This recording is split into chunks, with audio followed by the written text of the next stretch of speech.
Screen पे आप देख पा रहे हैं कि कार्यालय जिला शिक्षा पदाधिकारी बक्सर से एक लेटर आपकी जारी की गई है और 13 फरवरी 2025 को लेटर जारी की गई है। इसमें देख पा रहे हैं कि प्रेषक जिला कार्यक्रम पदाधिकारी स्थापना बक्सर सेवा में सभी प्रखंड शिक्षा पदाधिकारी जिला बक्सर, ठीक है। और विषय में दिया गया है कि विद्यालय अध्यापकों के यानी कि टीआरई 1 के सभी प्रमाण पत्रों की जांच एवं सत्यापन के संबंध में। साथियों, जैसा कि आपको पता है कि बीपीएससी टीआरई 3.0 और उसके बाद 1.0 और 2.0। आप सोचिए कि टीआरई 1.0 की भर्ती कब की कराई गई है और अब जाकर के यहाँ पे फिर से जो है सभी प्रमाण पत्रों की जांच एवं सत्यापन के संबंध में जो है यहाँ पे लेटर ये जारी किया गया है। उपरोक्त विषय के संबंध में जो है अंकित करना है कि बिहार लोक सेवा आयोग के माध्यम से चयनित विद्यालय अध्यापकों टीआरई 1 के सभी प्रमाण पत्रों, जाति एवं आवास सहित की जांच एवं सत्यापन किया जाना है। सत्यापन हेतु प्रखंडवार तिथि निर्धारित की जाती है, उसकी सूची पत्र के साथ संलग्न है। सत्यापन हेतु विद्यालय अध्यापकों को निम्न प्रकार के अभिलेखों के साथ निर्धारित तिथि पर सदैह उपस्थित रहना है। आप सोचिए कि अभी ये प्रक्रिया आपकी टीआरई 1 की चल रही है,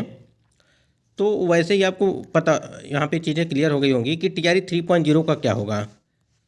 क्योंकि देखिए उसका भी डॉक्यूमेंट वेरिफिकेशन काउंसलिंग हो चुका है, लेकिन अभी आपकी री काउंसलिंग करवानी है। उसके बाद यहाँ पे री अपलोड का यहाँ पे चीज़ें चलेंगी। उसके बाद अगर बात करें हम लोग यहाँ पे टीआरई 4.0 के विज्ञापन को लेकर के, तो जब यहाँ पे टीआरई 1.0 का ही यहीं पे सत्यापन चल रहा है, यानी कि तारीख पे तारीख आप देख ही रहे हैं कि खुद यहाँ पे चीज़ें दी जा रही हैं, तो ऐसे में प्रक्रिया आगे कहाँ बढ़ पाएगी। तो सबसे पहले तो कहीं ना कहीं ये चीज़ें फाइनल होनी चाहिए, तभी जाकर के चीज़ें क्लियर होंगी आपकी। उसके बाद देखिए यहाँ पे टीआरई 3.0 को लेकर के भी एक नई अपडेट देखने को मिली है। चलिए एक बार यहाँ पे देखते हैं कि पहले ये देख लीजिए, यहाँ पे विद्यालय अध्यापक टीआरई 1 के प्रमाण पत्रों के सत्यापन हेतु प्रखंडवार निर्धारित तिथि है और ये प्रखंड का नाम दिया गया है, वर्ग दिया गया है और सत्यापन हेतु निर्धारित तिथि दी गई। यहाँ पर दिया गया है प्रखंड का नाम जो दिया गया है चौगाई, केसठ, चक्की, ब्रह्मपुर और नवानगर, डुमराव, सिमरी, राजपुर है, चौसा है और इटाढ़ी, और उसके बाद यहाँ पे देखेंगे बक्सर, ठीक है। तो ये आपका सत्यापन होने वाला है और ये 11 मार्च 2025 तक ये प्रक्रिया यहाँ पे कहीं ना कहीं चलने वाली है। जैसे कि आप लास्ट देख रहे हैं कि 11 मार्च 2025 तक यहाँ पे सत्यापन हेतु निर्धारित जो तिथियाँ की गई हैं, ठीक है, यानी कि 11 मार्च तक, ठीक, 11 मार्च 2025 तक ये प्रक्रिया यहाँ पे चलने वाली है। तो देखिए यहाँ पे टीआरई 1 की सत्यापन को लेकर के बात की गई है। अब यहाँ पे देखिए अगर बात करें हम लोग यस टेट को लेकर के या बी टेट को लेकर के, आपको पता है कि टीआरई 4.0 के पहले यस टेट की बात की जा रही है, लेकिन संभावनाएं अभी बताया जा रहा है कि संभावना जो है वो कम है कि आपका यस टेट टीआरई 4.0 के पहले आ पाएगा। आपको बता दें कि टीआरई 4.0 की भर्ती का जो विज्ञापन है वो आपको जो है अगर बात करें हम लोग मार्च में, ठीक है, मार्च में नहीं तो अप्रैल में, ठीक है, मान के चलिए कहीं ना कहीं जब यहाँ पे अधिक लेट होगा, क्योंकि अभी मार्च में ही आपका यहाँ पे अगर बात करें हम लोग टीआरई 3.0 की जो आपके विद्यालय में योगदान है, नियुक्ति पत्र, ये प्रक्रिया यहाँ पे होगी, ठीक है। तो इस चीज़ को लेकर के बात की गई है, लेकिन आपके अप्रैल के अंत तक और मई के पहले सप्ताह या दूसरे सप्ताह में चीज़ें आपको देखने को मिलेगी, यानी कि नोटिफिकेशन जो टीआरई 4.0 है। और देखिए यही सब कारण है कि अभी टीआरई 4.0 आपका जो है यहाँ पे कहीं ना कहीं समय लगेगा। जब तक देखिए टीआरई 3.0 की भर्ती पूरी तरह से कंप्लीट नहीं हो जाती है, तब तक आपका टीआरई 4.0 आना मुश्किल है, यानी कि नोटिफिकेशन आना। वैसे तो आपका टीआरई 4.0 तो होगा ही होगा, लेकिन तिथियाँ भी कोई निर्धारित नहीं की गई हैं, क्योंकि जब तक टीआरई 3.0 की भर्ती प्रक्रिया पूरी तरह से कंप्लीट नहीं होगी, तब तक ये आपकी जो है टीआरई 4.0 का नोटिफिकेशन को जारी नहीं किया जाएगा। क्योंकि जब टीआरई 3.0 का पूरी प्रक्रिया समाप्त हो जाएगी कि कितनी सीटें आपकी बच रही हैं, उस हिसाब से जो है यहाँ पे टीआरई 4.0 का विज्ञापन दिया जाएगा और उसी के हिसाब से जो है आपके रोस्टर वो तैयार किए जाएंगे कि किस वर्ग में कितनी कितनी सीटें आपको देनी हैं और कितनी सीटें यहाँ पे बची हुई हैं उसको ऐड करना पड़ेगा ना। तो इसीलिए यहाँ पे आपको पता है। इसके बाद यहाँ पे अगर बात करें हम लोग सप्लीमेंट्री रिजल्ट को लेकर के, देखिए सप्लीमेंट्री रिजल्ट की मांग तो तेज है ही, लेकिन अगर बात करें शिक्षा विभाग ने पहले ही यहाँ पे देखिए थोड़ा सा ध्यान दीजिएगा, बीपीएससी आयोग ने पहले ही यहाँ पे लेटर के माध्यम से, यानी कि 15 जनवरी को जब लेटर उनके द्वारा जारी किया गया था कि हम सप्लीमेंट्री रिजल्ट देंगे, लेकिन शिक्षा विभाग से आदेश आएगा तभी जाकर के देंगे। और उसके बाद से लगातार जो है अभ्यर्थी जो है प्रदर्शन भी कर रहे हैं, सभी लोग प्रदर्शन कर रहे हैं कि जो है जल्द से जल्द जो है वो सप्लीमेंट्री रिजल्ट जारी किया जाए। इसके पहले जब टीआरई 1.0 की भर्ती या टीआरई 2.0 की भर्ती जब कराई गई थी, तो वहाँ पे जो था वो 14,762 पदों पे आपके सप्लीमेंट्री रिजल्ट आने वाली थी। लेकिन क्या हुआ कि न शिक्षा विभाग में सहमति बन पाई, यानी कि शिक्षा विभाग और बीपीएससी आयोग में सहमति आपस में नहीं बन पाई, जिसकी वजह से आपकी जो 14,762 पदों पे आप सप्लीमेंट्री रिजल्ट आने वाली थी वो नहीं आ पाई और पूरी तरह से कैंसिल कर दी गई। यानी कि पूरी तरह से मतलब कि लेटर भी जारी कर दिया गया था शिक्षा विभाग की तरफ से, ठीक है, कि कितने पदों पे आपके जो है यहाँ पे सप्लीमेंट्री रिजल्ट वो दी जाएगी। तो ये 14,762 पदों का था। लेकिन क्या हुआ बाद में, यही हुआ कि आपका कोई भी यहाँ पे अगर बात करें सप्लीमेंट्री रिजल्ट जारी नहीं किया गया और पूरी तरह से सीटें सारी बच गई, जो कि टीआरई 3.0 की भर्ती में उसको ऐड कर दिया गया। और यही हाल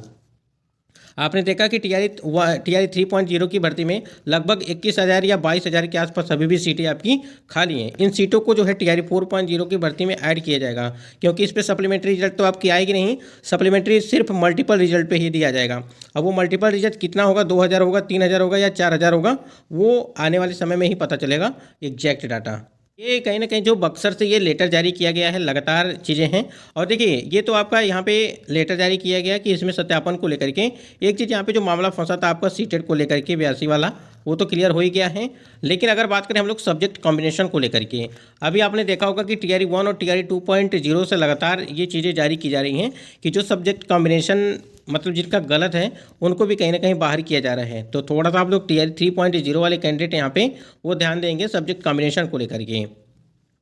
क्योंकि अगर आपको री अपलोड का मौका दिया जाता है, ठीक है, और आपको कोई सुधार के लिए मौका दिया जाता है तो आप ज़रूर वहाँ पे सुधार करिएगा, अन्यथा आगे आपको आगे चल करके काफ़ी दिक्कत होगी, ठीक है। उसके बाद यहाँ पे आप थोड़ा देखेंगे कि ट्रांसफ़र पोस्टिंग में शिक्षकों का कोड जारी होगा। अब यहाँ पे देखिए ट्रांसफ़र पोस्टिंग को लेकर के हम लोग बात करेंगे तो मनचाही पोस्टिंग नहीं मिलने पर इनकार से फंस सकता है मामला। बहुत सारे कैंडिडेट यहाँ पे पैसा दे करके जो है ट्रांसफ़र पोस्टिंग करवा रहे हैं, ठीक है।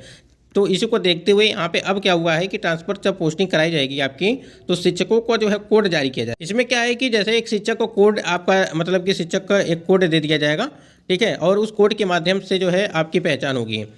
किस शिक्षक का कौन सा कोड है, ये मुख्यालय से आवेदन जो भी सबमिट करने के वाले अधिकारी होंगे उनको भी ये चीज़ को पता नहीं होगा, और न ही जिले के अधिकारियों को उसका जो है उस कोड से संबंधित कोई शिक्षक की पहचान मिल पाएगी। और ट्रांसफर पोस्टिंग के लिए बनाए गए नए सॉफ्टवेयर के माध्यम से प्रक्रिया आपकी होगी, और अगले सप्ताह से इसके लिए जिलों से कोड भेजा जाना है और शुरू होने की जो संभावना है वो बताई जा रही है। तो इसमें यही चीज़ें फ़ायदा है कि मतलब कि जो पैसा वाला मामला है कि बहुत सारे लोगों ने पैसा दे करके ट्रांसफ़र पोस्टिंग करवा रहे हैं, तो ऐसे में जो है अब यहाँ पे चीज़ें आगे चल करके ये दिक्कत होंगी। मतलब दिक्कत का मतलब ये होगा कि जो पैसा लेकर के यहाँ पे ट्रांसफ़र पोस्टिंग को लेकर के बात कर रहे थे, अब यहाँ पे कोई भी इस पैसे के मामले में मतलब कि पैसा आप किसी को नहीं देना पड़ेगा, और अगर आप पैसा देते हैं तो पैसा आपका वहाँ पे कोई भी काम नहीं आएगा, क्योंकि इसमें घूसखोरी का काम यहाँ पे नहीं होगा। तो इस प्रकार से अगर चीज़ें रहेंगी तब, यानी कि जो कोड जारी किया जाएगा उसके आधार पर।